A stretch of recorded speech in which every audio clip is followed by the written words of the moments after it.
ছেলেদের বন্ধুত্বগুলোতে আমি বরাবরই মুগ্ধ হই। ওদের বন্ধুত্বে না কোনো ভনিতা থাকে না, স্বার্থ থাকে না। গতকাল এক্সাম দিয়ে ফেরার পথে বাসে অনেকগুলো স্কুল ছাত্র উঠল।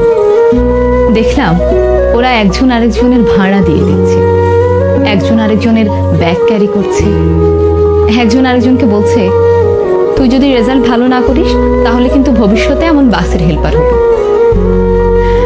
আরেকজন বলছে, আর তুই পানের দোকানদার হবি।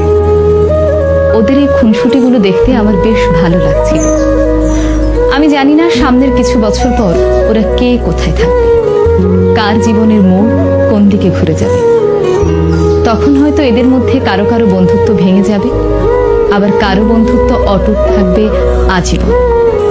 তবে ওদের এখনকার যে বন্ডিংটা, এটা দেখে আমার খুব ভালো লাগলো। ওরাও হয়তো একটা সময় পর এই সময়টাকে অনেক মিস করবে। তবে যে যাই বলুক না কেন, ছেলেদের বন্ধুত্বগুলো অদ্ভুত রকমের সুন্দর হয়।